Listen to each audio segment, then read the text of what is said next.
Well, folks, tons of news to get to, and we'll explain sort of why we are abroad in the very near future. First, the Daily Wire doesn't just bring you the stories you need to know. We bring you to the center of the story. While legacy media filters the truth through bias and spin, we deliver it unfiltered, ad-free, politics, culture, entertainment. We don't just cover the fight. We are in it.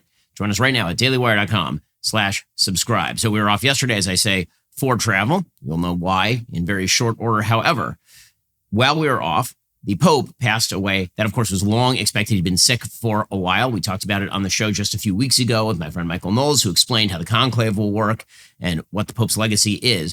Pope Francis's legacy, according to the left media, is that he was leftist. That is how the left media are playing it. They played it all the way this weekend. The entire left media was basically united in the idea that Pope Francis was important because he isn't President Trump. Here is a compendium of various members of the media basically suggesting that his sole importance lies in the fact that he opposed many of the Trump administration agenda items. Pope Francis has been vocal, speaking out against ways that the Trump administration has handled migrant issues to also issues across Europe. Even before he was elected in 2016, the Pope talked about this idea of building walls to keep out migrants as something that he said was unchristian, and this sort of continued over the course of his presidency. Many on the hard right inside the church were shocked that this Pope would actually borrow from Jesus Christ and living that simple life. Again, the reason that the left-leaning media like Pope Francis is because, again, I speak as somebody who really does not have a dog in this particular fight.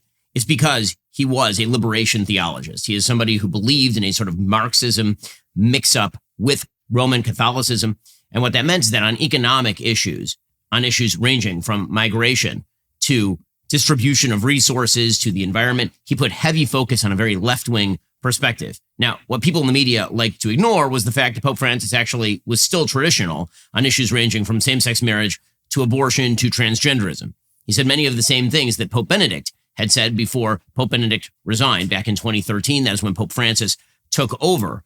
But the media, of course, very celebratory of Pope Francis in a way they never were of Pope Benedict, specifically because he said things that sounded different than the papacy had in the past. According to the New York Times, which of course was celebrating Pope Francis, Francis steadily steered the church in another direction, restocking its leadership with a diverse array of bishops who shared his pastoral, welcoming approach as he sought to open up the church. And this is, of course, the way that the left-leaning media treats Pope Francis, is that he opened up the church. He made it broader and more appealing to people. Now, what we are seeing in the United States, actually, in terms of the numbers, is that more young Americans are turning toward Catholicism, but it's more traditional forms, not in these sort of left-leaning forms that Catholicism seems to be taking these days, but going back to things like Latin Mass. And my friends who are Catholic, many of our staffers who are Catholic, Daily Wire is disproportionately Catholic, actually. Many of the people who work for us are people who go to traditional Latin Mass and go to more traditional Roman Catholic churches. However, according to the media, the importance of Pope Francis is that he was essentially moving the entire church to the left. According to the New York Times, many rank-and-file Catholics approved, believing the church had become inward-looking and distant from ordinary people. Now, again, did they have any polling data to support the idea that the leftward-leaning moves of the church have somehow been a salutary good for the church? They do not. It's just many people believe. Francis reached out to migrants, the poor, the destitute, the victims of sexual abuse by Catholic clergy members, and to alienated gay Catholics. He traveled to often forgotten and far-flung countries and sought to improve relations with an antagonistic Chinese government, Muslim clerics, and leaders from across the fragmented Christian world. And again, the sort of extraordinarily positive view that the media hold of any pope is dependent on that pope doing what they believe to be the bidding of the political left. This is why they were puzzled when the day before the pope passed away, Vice President J.D. Vance visited. Now, they were very happy that the pope seemed to give him a bit of a lecture on migration, but the fact that J.D. Vance, who's a fairly recent convert to Catholicism, was meeting with the Pope was somewhat puzzling to them in the first place. They don't have any trouble understanding why Nancy Pelosi, an extraordinarily pro-abortion, pro-transgenderism, pro-same-sex marriage person, is a Catholic, or Joe Biden, even though they violate Catholic doctrine at every turn, but they had some sort of hang-up when it came to J.D. Vance. According to the Wall Street Journal, in his final hours, Pope Francis met Vice President J.D. Vance and delivered an Easter message on a theme that was central to his papacy, an appeal for better treatment of migrants and other vulnerable and marginalized people. In his final Easter message, read out by an aide, Francis called for an end to the conflicts in Ukraine, Gaza, and Sudan, and condemned hardline immigration policies again. Now, again, it's very nice for the Pope to condemn war, Also, it would be good if, maybe he took a moral stance on some of those wars, which actually do have a moral component. It turns out that the wars in Ukraine, Gaza, Sudan, these are not just conflicts that randomly break out across the planet. They actually have moral underpinnings. And speaking as a critic of Pope Francis, because I believe that the Pope was not morally clear on a wide variety of conflicts and on a wide variety of issues, ranging from economics to international politics, I wish he had said more about the actual underlying morality of, say, the conflict in Gaza. And by that, I mean, it would have been nice if he had not done a nativity scene at the Vatican that posed baby Jesus as a Palestinian, for example, or if he had suggested that maybe Hamas needed to go. And in Ukraine, it would have been great if the Pope had actually said Russian aggression in Ukraine is evil and wrong. That would have been great. I would have liked more of that sort of thing from Pope. The same thing holds true with regard to economics. I wish that Pope Francis had not been so enthralled to, as the Wall Street Journal editorial board says, ideologies that keep the poor in poverty.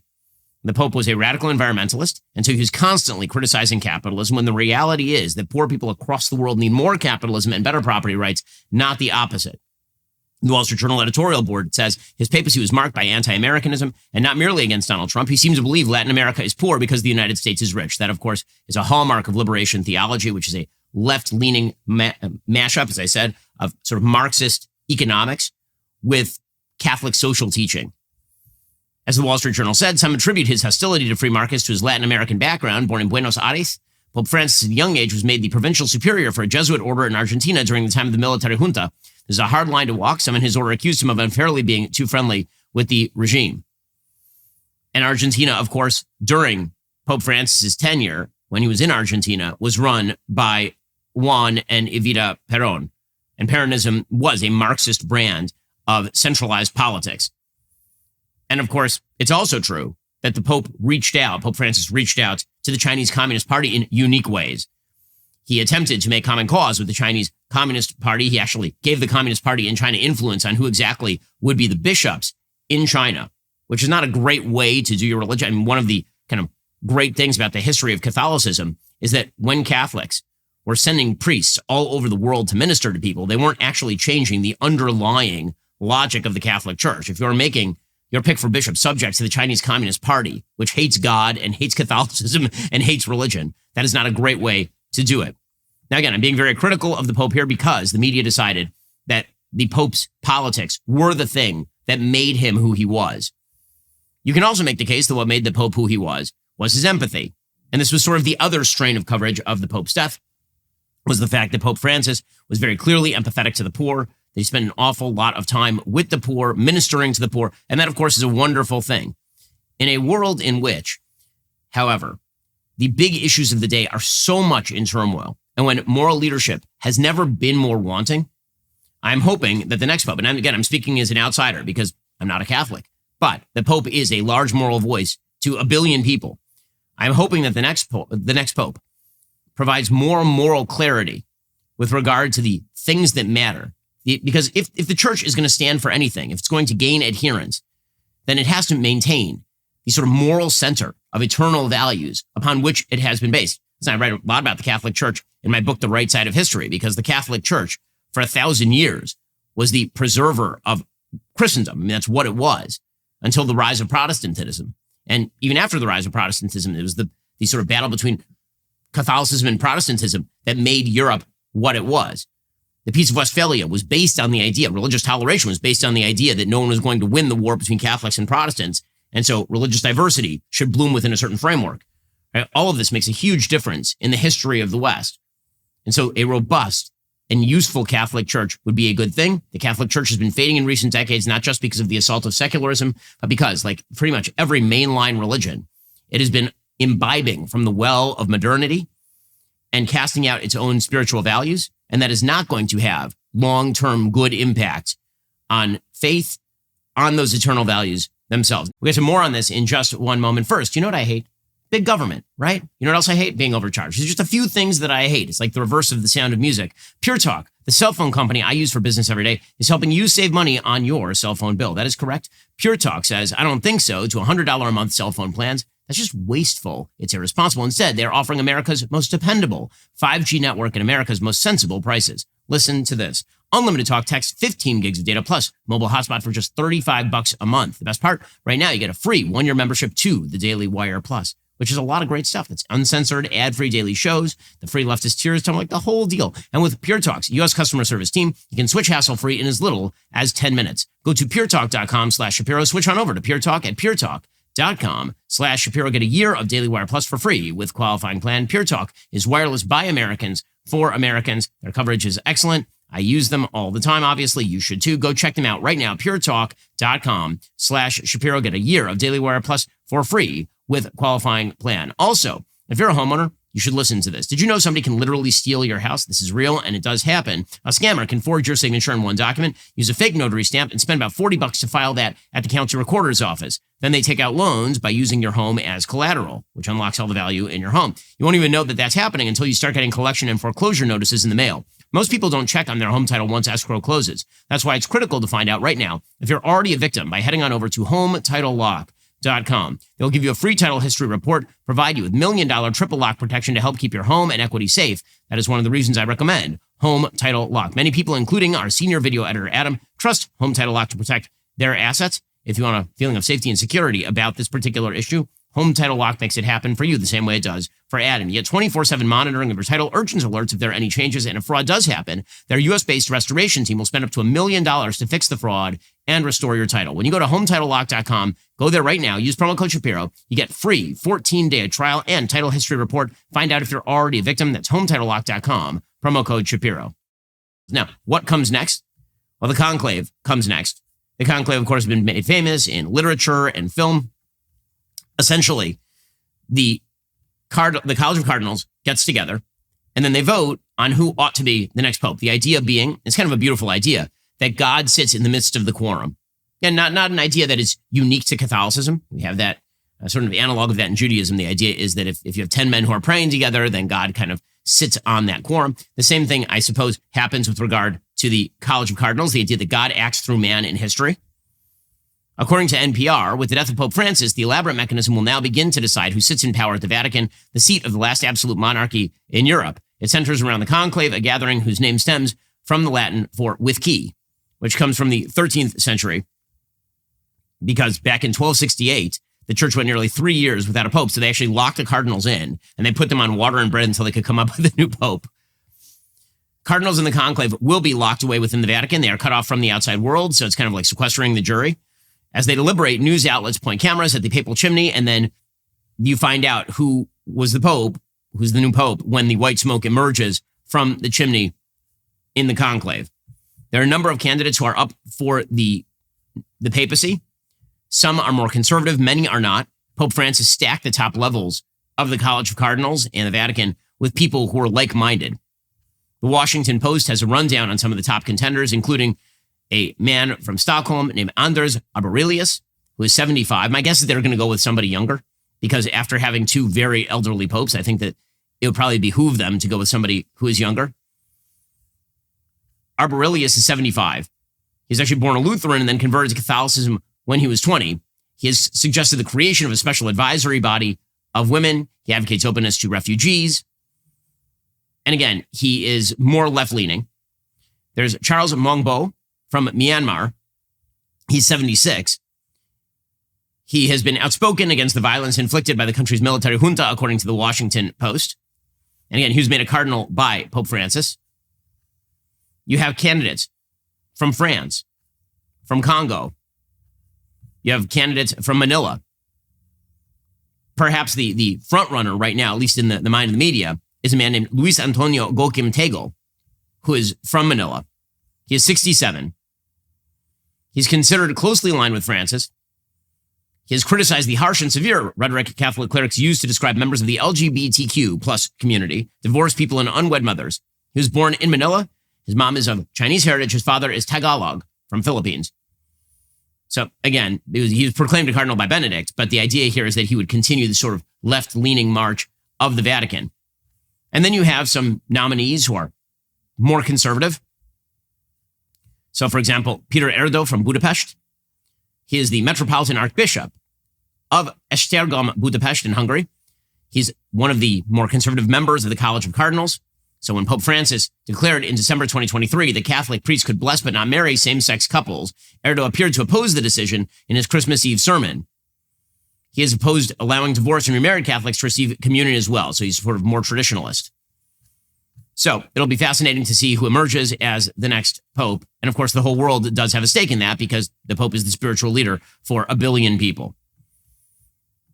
Our condolences go out, obviously, to all Catholics today, because whether you agree with Pope Francis or not, when the Pope passes away, that means an enormous amount to our Catholic friends and neighbors. And may his memory and his work be a blessing to them. Meanwhile, when it comes to the United States, the economy continues to roil and tumble. Yesterday, the stock market had a pretty terrible day. It was down about 1,000 points in the Dow Jones Industrial Average. Gold was up. Bond yields were up, meaning people are moving away from bonds. They're moving toward gold. They're moving away from stocks. All of this demonstrating lack of faith in the underlying health of the American economy. De-dollarization is happening. People are moving away from the dollar in international trade. A huge amount of this is due to the tariff war, of course, that President Trump declared. Since that tariff war was declared, the stock market is down markedly. Over the course of President Trump's presidency, the Dow Jones Industrial Average is off somewhere between 13 and 15 points. Been something like 11 days in modern history in which the Dow Jones Industrial Average has dumped 1,000 points. 4 of those have come since President Trump declared his tariff war.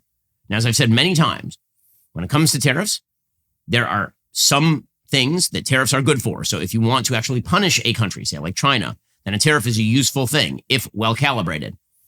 If you want to protect an industry that is crucial to national security, then tariffs are useful. And you might use it to protect, say, your shipbuilding or your steel industry if you feel that's crucial. And we can have arguments about each of those industries, but that would be the purpose of a tariff. Or you could put a tariff on a country because you're attempting to get that country to lower its own tariffs. So you escalate to de-escalate. However, launching a trade war on the entire world all at once turns out not to be something that helps the American economy. It is not a well thought out policy, and you are seeing that in the markets nearly every day. According to the Wall Street Journal, stocks fell with the Dow Industrials dropping almost 1,000 points and on pace for their worst April since 1932. By the way, for no reason. Again, not for good reason. The underlying health of the Trump economy was good.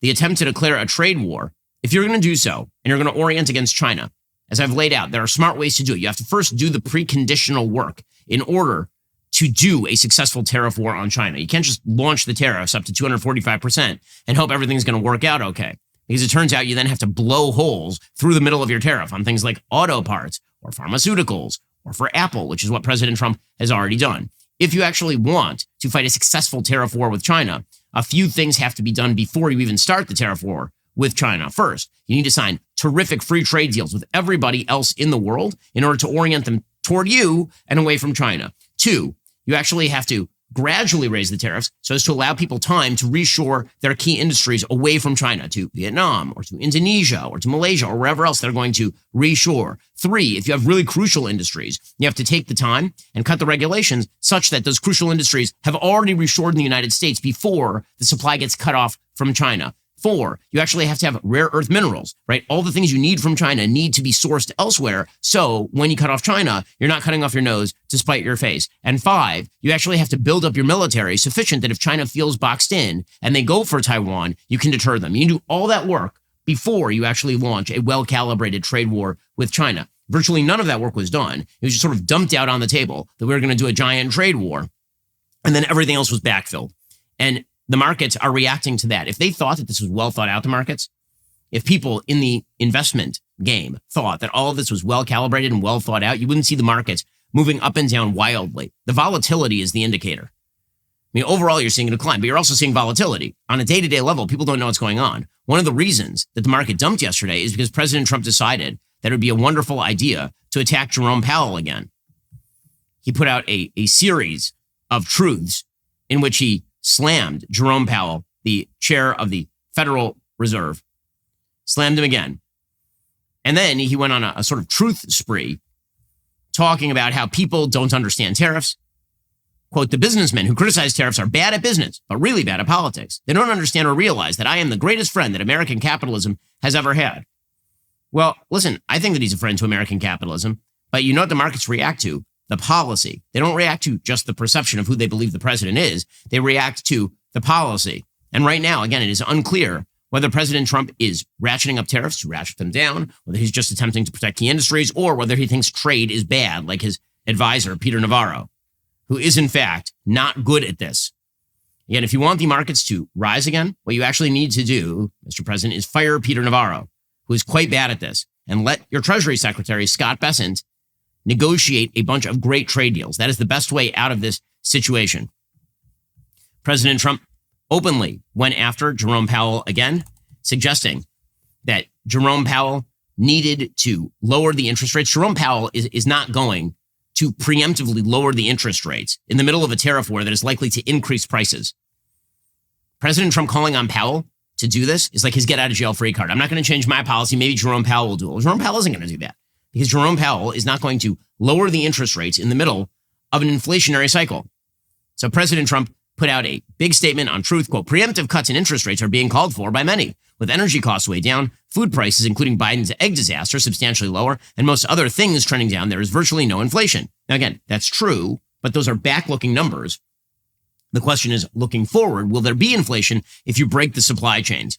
He says, with these costs trending down so nicely, just what I predicted they would do, there can be almost no inflation, but there can be a slowing of the economy unless Mr. Too Late Powell, a major loser, lowers interest rates now. Europe has already lowered 7 times. Powell has always been too late, except when it came to the election period when he lowered in order to help sleepy Joe Biden, later Kamala, get elected. How did that work out? Now, I agree with him on that last part. I criticized Jerome Powell for lowering the interest rates just before the election, which I saw as at least partially political. The reason, by the way, that Europe is lowering its interest rates right now is because it wants to dump a bunch of spending money into its own flailing economy.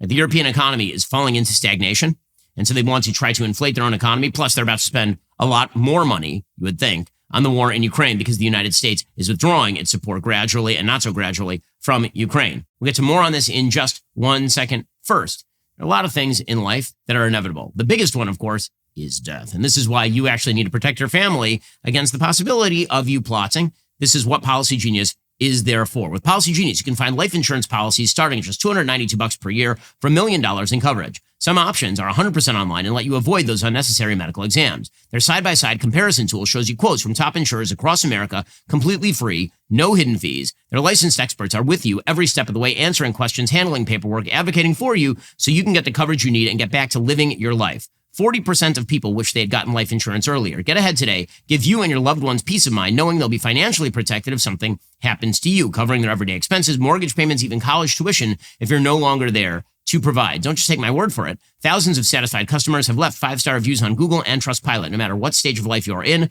Policy Genius helps you find the perfect coverage for your specific situation. Secure your families tomorrow so you have peace of mind today. Head on over to policygenius.com/Shapiro. Click the link in the description. Get your free life insurance quotes. See how much you could save. That's policygenius.com/Shapiro. Also, tax day may have passed, but for millions of Americans, the real trouble is unfortunately just beginning. If you missed that April 15th deadline or you still owe back taxes, the IRS is ramping up enforcement. Every day you wait only makes things worse. With over 5,000 new tax liens filed daily and tools like property seizures, bank levies, wage garnishments, the IRS is applying pressure at levels we have not seen in years. Increased administrative scrutiny means collections are moving fast. The good news? There's time for Tax Network USA to help you. Still self-employed or a business owner, even if your books are a total mess, they have it covered. Tax Network USA specializes in cleaning up financial chaos, getting you back on track fast. Even after the deadline, it's still not too late to regain control. Your consultation is completely free. Acting now could stop penalties, threatening letters, and surprise levies before they escalate. Call 1-800-958-1000 or visit tnusa.com/Shapiro.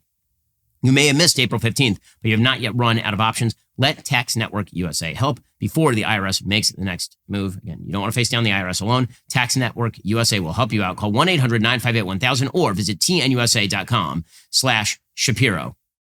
Meanwhile, in a sign that, again, the United States did not do the kind of necessary work before launching the trade war that it should have done, China is cutting trade deals with everybody.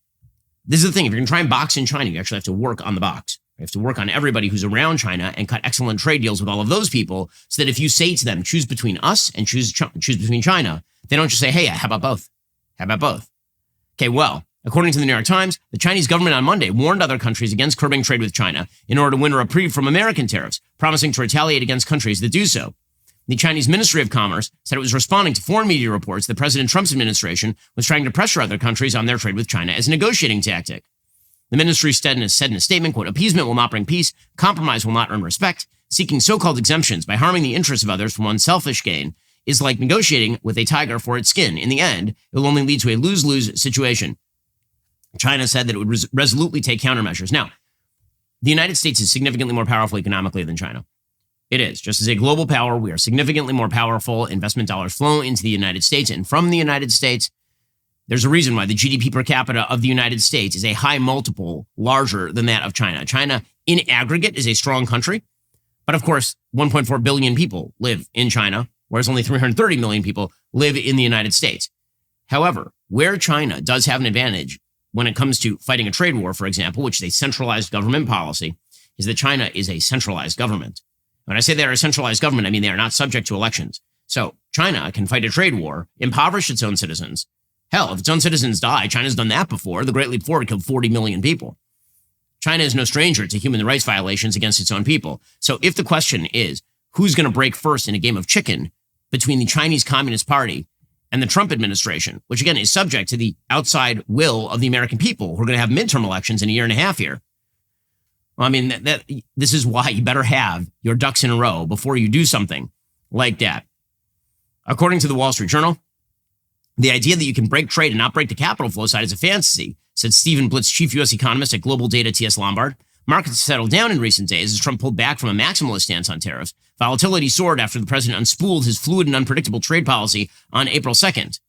A brutal bond market sell-off unfolded with 30-year yields notching their largest weekly increase since 1987, despite decent bond auctions. The sell-off occurred against the backdrop of a weakening dollar, which normally strengthens during bouts of stress. Right? People invest in what they think is going to bring at least a solid return in bonds. That's not happening. People are moving away from bonds, they're moving away from the dollar, and they're moving away from stocks, which demonstrates lack of faith in the current economic policy or in the economy of the United States. The president can still course correct here. Make deals. We were promised deals. Make the deals. Seriously, we need deals now. Okay, well, that's what we need in the market. What we need are those excellent trade deals President Trump was talking about. And by the way, we need the headlines on the trade deals because the reality is that our trade relationships, let's say Mexico or Canada, they weren't so bad. You know why they weren't so bad already? They weren't so bad already because President Trump already negotiated the USMCA with Mexico and Canada.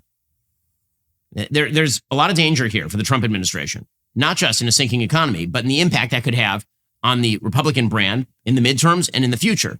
After the last election cycle, most analysts basically declared the Democratic Party in cardiac arrest situation. The EKG looked pretty terrible for the Democratic Party. If you want to inject electricity into the Democratic Party, you want to paddle the Democratic Party back to life, a bad economy will do it. Harry Enton at CNN talked about the possible collapse of the Republican brand if the economy continues to go the way it's going. You look forward now. Of course, it's completely on the table that the Republican brand could collapse. It has not yet, but it absolutely could. 100% if the economy goes south, it will take Republican House members with them. And some senators, too. Okay, now, this right here is the question. If you want President Trump to succeed, then you want his policy to be geared at reality. And that means a trade policy that makes sense to the markets, that they can intuit, because the markets do have real world impact. If the markets drop, there's less liquidity available for businesses. Credit dries up. Small businesses, which operate on margin, are going to go under. There is a lag effect between the stock market going down and the economy cratering. But to pretend the two are utterly disconnected is ignorant of economic history. Let's put it this way. There's never been a time when the economy was booming where the stock market was radically declining. There have been times where the stock market declined and then went back up, declined, went back up. But when the stock market continues to go down and to the right, name me a time in American history where the economy was doing amazing work while the stock market continued to go down and to the right for a prolonged period of time. And meanwhile, the president of the United States, his signal policy, the one that actually is working the best for him, is immigration. On the polling, President Trump's immigration policy is highly popular. It's not just because Americans are sick and tired of the open borders policy of the Biden administration. It's also because Democrats continue to take the worst possible tack when it comes to this sort of stuff. The tack they should be taking on immigration right now is that President Trump is right to close the border, that President Trump is correct to unleash ICE to go find criminal illegal immigrants and deport them, but we need to obey the law. That would be the actual smart approach to this particular issue. But Democrats have decided that the smart approach is to shove their heads directly up their own, And so what that means is that they are instead basically going out of their way to praise MS-13 members and suggest that President Trump is wrong to try and deport all of those people. And this leads to the awkward situation of absolute dolt Senator Chris Van Hollen of Maryland, who has the IQ of a turnip, going down to El Salvador to meet with a man named Kilmer Abrego Garcia, who is a likely MS-13 member and an alleged wife beater by his wife, okay? Like, not a good guy. And he was deported to El Salvador. Again, that was done mistakenly according to the Trump DOJ. And that was a process issue. Okay, so the way that the Democrats should have protested that is they should have said, listen, everybody deserves due process. If you are here on a green card, you deserve whatever the due process is for a green card holder. If you are here as an illegal immigrant, you deserve whatever due process is due to you under the law. And due process shouldn't be violated. It's sacrosanct in the United States. That's the argument they should have made. Instead, because they have it's an internal emotional necessity to valorize people who are quote unquote victims of the Trump administration, they've decided to treat people who are actually quite bad with sympathy, which leads to the awkward spectacle of Chris Van Hollen being asked if the person he visited down in El Salvador and had drinks with was MS-13, and he can't answer the question. Well, Dana, what Donald Trump is trying to do here is change the subject. The subject at hand is that he and his administration are defying a court order to give Abrego Garcia his due process rights. They are trying to litigate on social media what they should be doing in the courts. They need to put up or shut up in the courts. But since you were the one person to have met with him, and since this is a thing, you say on social media, it's what we hear from Donald Trump and Republicans every day, all day long, you didn't ask him? I didn't ask him that because I know what his answer is. What he told me was he was sad and traumatized that he was being in prison because he has committed no crimes.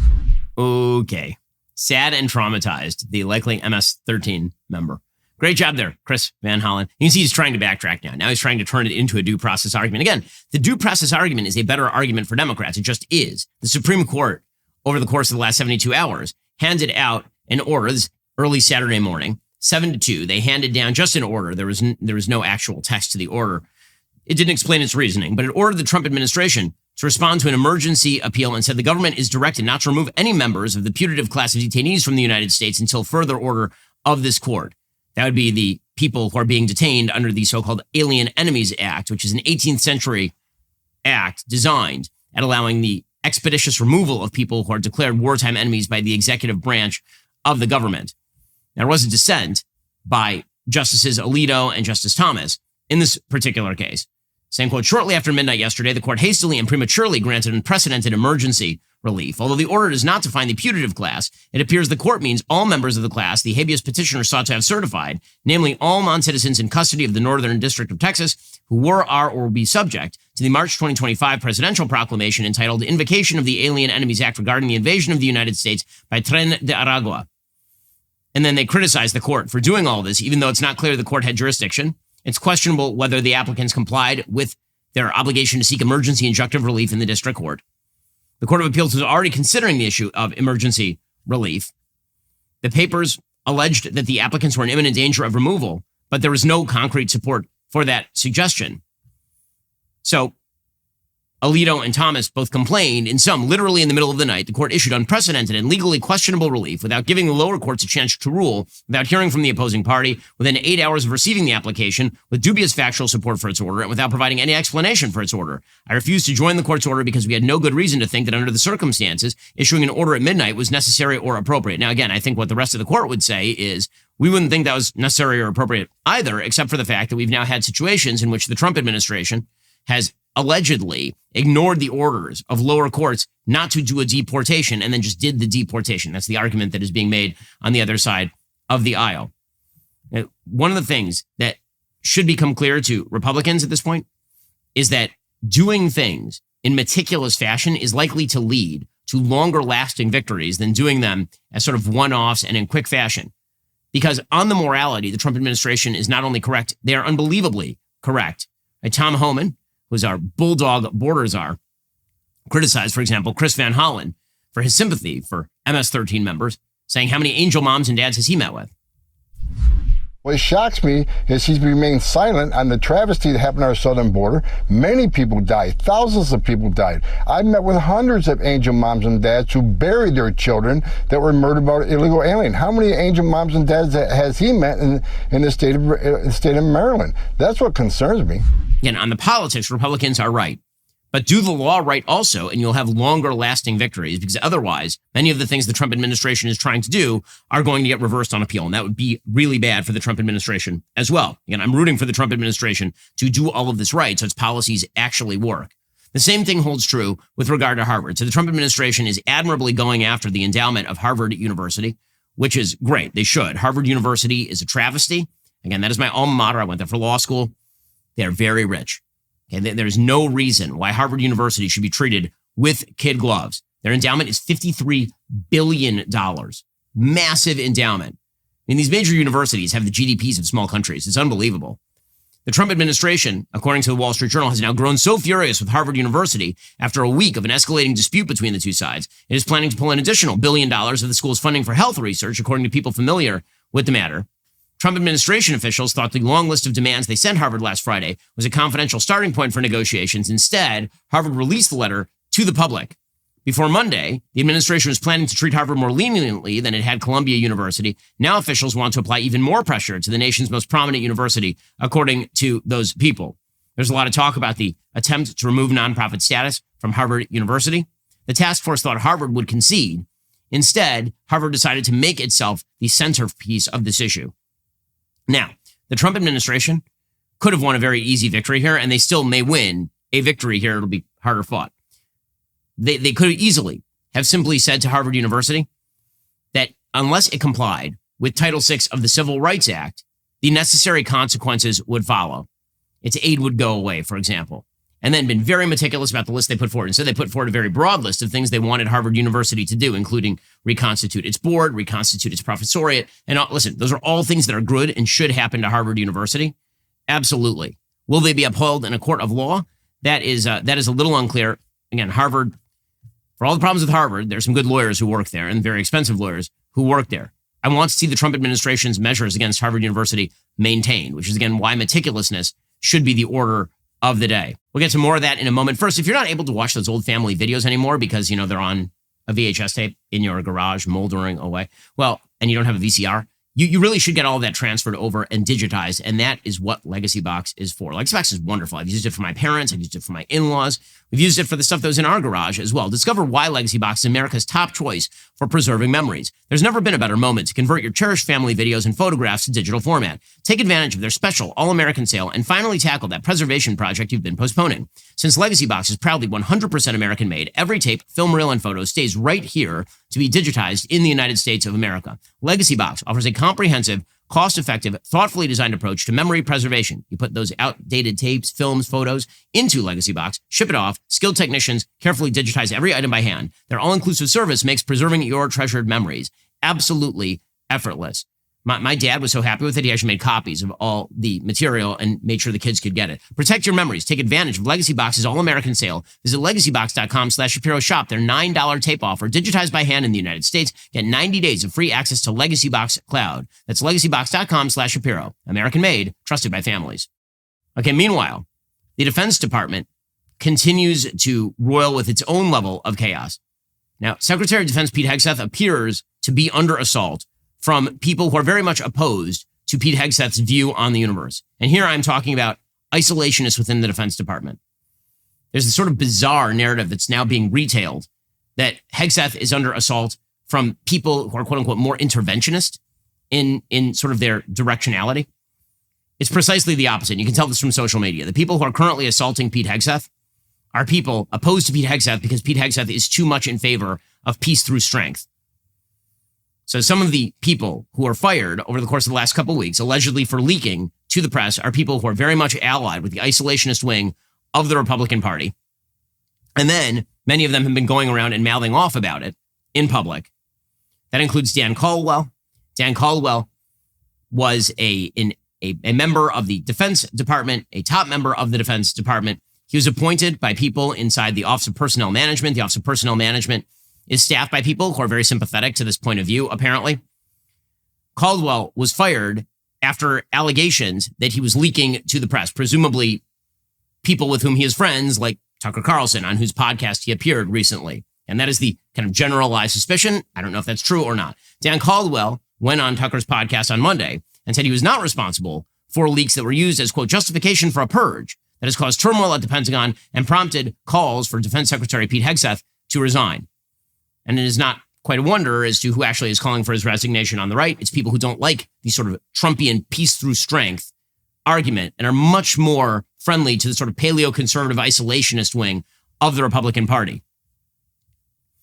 Caldwell said, quote, I was out there advancing things a lot of people in the foreign policy establishment didn't want. It doesn't justify what's happening to me, but let's just be honest, that's the nature of the games played in D.C. So he's claiming to Tucker Carlson that he was basically ousted by, quote unquote, the neocons, which is weird because he isn't naming who did the ousting precisely. He thinks his views contributed to his ouster. What's weird about that is, of course, there were a couple of other people who were fired from the Pentagon who actually don't hold those exact same views. Now, Caldwell himself is making very strong isolationist arguments, and he accuses there of being people who are just desperate for another war in the Middle East, which again is simplistic thinking. The idea that, for example, if you wish for Israel to take out Iran's nuclear facilities, this means you want another war in the Middle East. That's just wrong on its face. The idea that you want another war in the Middle East if you want to stop the Houthis from, stopping all traffic in the Red Sea, which is something that Pete Hegseth has expressed support for, that means that you're a warmonger. That is an Obama-level foreign policy. The press attacks on Pete Hegseth, though, because, again, they agree with the Obama-level foreign policy. It's a horseshoe theory here. The New York Times and Dan Caldwell largely agree on foreign policy in a wide variety of ways. According to the New York Times, Defense Secretary Pete Hegseth shared details about information about forthcoming strikes in Yemen on March 15th in a private Signal group chat that included his wife, brother, and personal lawyer, according to 4 people with knowledge of the chat. And so now this is being used as another excuse to go after Pete Hegseth. Rumors started flying around yesterday that the Trump administration was going to look to alternatives for Hegseth. For the White House's part, they're denying that. Caroline Leavitt at the White House yesterday said this is not true. The Pentagon is working against Pete Hegseth specifically because, by the way, recruitment numbers are up because Pete Hegseth is cutting the waste and the fraud and the abuse over at the Pentagon because Pete Hegseth is a different kind of SecDef. The president stands strongly behind Secretary Hegseth, who is doing a phenomenal job leading the Pentagon. And this is what happens when the entire Pentagon is working against you and working against the monumental change that you are trying to implement. Secretary Hegseth was nominated for this position because he is standing up for the war fighter, the men and women in uniform who are putting their lives on the line to protect our country and our homeland. And unfortunately, there have been people at that building who don't like the change the secretary is trying to bring, so they are leaking and they are lying to the mainstream media. The fact the White House is standing by Hegseth, that is, of course, the right move. Pete Hegseth yesterday was talking about his relationship with the White House. He says, listen, we're trying to fire leakers. That's what we are doing here. What a big surprise that a few leakers get fired and suddenly a bunch of hit pieces come out from the same media that peddled the Russia hoax. Won't give back their Pulitzers. They got Pulitzers for a bunch of lies. Pulitzers for a bunch of lies and on hoaxes time and time and time again. And as they peddle those lies, no one ever calls them on it. See, this is what the media does. They take anonymous sources from disgruntled former employees, and then they try to slash and burn people and ruin their reputations. Not going to work with me. Okay, so the White House should stand by Hegseth. He was their pick. He was an out-of-the-box pick, and he remains the right pick for Secretary of Defense. Meanwhile, speaking of wrong picks, Steve Witkoff, who, again, he's been trotted out there as some sort of negotiating genius. I would love to see the actual negotiating genius at some point of Steve Witkoff.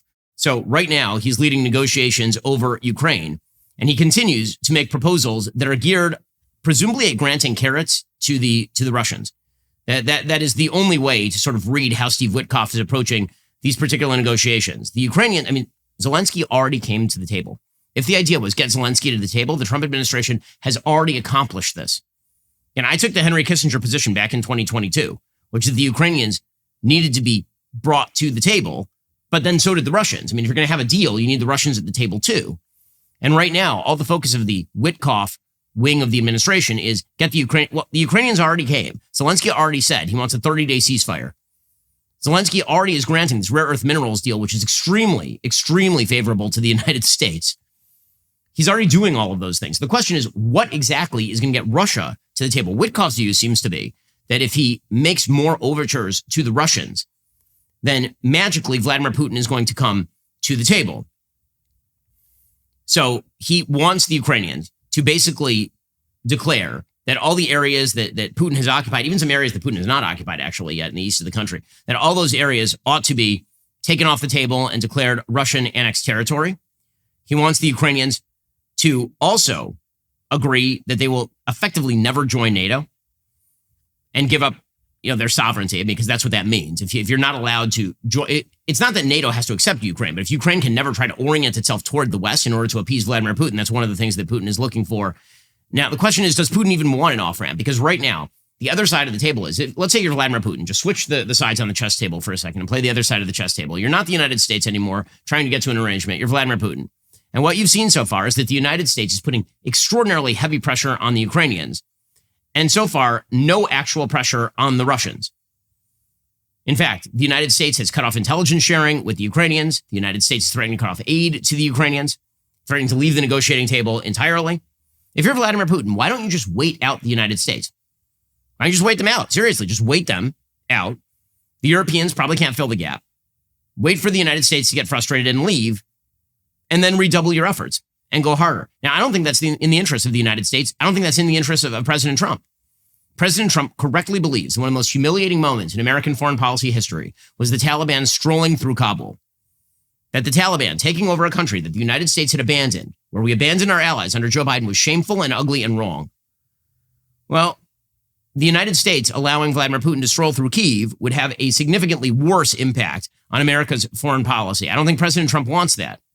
And so what that means is that Steve Witkoff should start conveying messages to the other side of the negotiation as well, that they need to come to the table and spell out some actual consequences. Now, President Trump himself has said that. President Trump himself has said that there will be consequences to Russia if they don't come to the table. But those consequences need to be spelled out. In the meantime, other countries around the region are feeling very uneasy about this. This ranges from the Baltic states all the way up to Finland and Sweden, according to the Wall Street Journal. For a long time, the Nordic countries were better known for their peace efforts and cozy living than militarism. Now they're shedding that persona. The Nordics have emerged as a model for Europe's defense. They're leading efforts to reverse decades of military drawdowns to counter both Russian aggression and uncertain security guarantees from the Trump White House. The four main Nordic countries are among Europe's top donors of military aid to Ukraine by population. They're taking steps to usher in a new regional security architecture that's less reliant on the United States. Listen, that's great for the United States. If the Europeans can shoulder more of the burden, that's wonderful. That'd be good. The question is, how much of the burden are the Europeans actually willing to shoulder? Because the United States, in fact, has security interests in Ukraine that are not just European security interests. The question is, what are Russia's actual ambitions? A little bit later this week, I'm going to go into extreme detail about what I believe Russia's ambitions are, because I've been spending the last week or so delving into the writings of the man known as Putin's brain, Alexander Dugin. And so I think I have a pretty good insight into what exactly Russia is looking for here. And it is not an off-ramp. Meanwhile, with regard to Ukraine and Russia, Vladimir Putin made the cynical move of declaring a 24-hour ceasefire around Easter, which apparently he then violated by not sending missiles, but sending tons and tons of drones into Ukraine and sending off air raid sirens every 5 minutes over the course of Easter. According to the Washington Post, Kyiv is expected to respond to a new U.S. proposal in talks in London starting Wednesday, and including representatives from the United States, Britain, and France. The talks will take place in the shadow of the apparently futile 30-hour truce. Now, again, Zelensky said, let's turn that into, like a 30-day truce. And maybe that turns into an armistice, which, by the way, is the most likely outcome here. There will be no peace agreement. There will be no peace agreement because Ukraine is not going to simply cede the territory in the east of the country and the Crimea to Russia. And Russia is not going to settle for that. So the most likely outcome here, if you were to get to any outcome at all, looks sort of like the Korean War, which, by the way, is still technically ongoing. There's an armistice agreement signed in 1953, but there's no actual technical agreement by South Korea that North Korea is not its territory, and there's no agreement by North Korea that South Korea is not its territory. It's just there's a hardened battle line right there, and then it's basically been set up as a demilitarized zone. That is the most likely scenario and outcome in what's going on in Ukraine. But in order to even get there, you have to have a perception by the Russians they're not going to get much more, that everyone needs to go weapons down because the costs of not going weapons down are too high. Yeah, there's been a lot of focus placed on, for example, the rare earth minerals deal that the United States is now going to sign with the Ukrainians, that this is going to essentially provide for an informal security arrangement with the Ukrainians. You can see why the Ukrainians are a little bit skeptical of that, considering that in 2017, the United States actually did sign a rare earth minerals deal with Afghanistan. And within a few years, Afghanistan was totally overtaken by the Taliban. So again, I'm waiting to see the negotiating genius of Steve Witkoff. Like, bring it, dude. Let's see it. Already coming up, we'll get to Coachella, which unleashed a rather shocking message over the weekend. Plus, Klaus Schwab has now resigned as head of the WEF, so something good at least happened over the course of the last 72 hours. But in order to watch, you actually have to be a member. If you're not a member, become a member, use code Shapiro, check out for 2 months free on all annual plans. Click that link in the description and join us.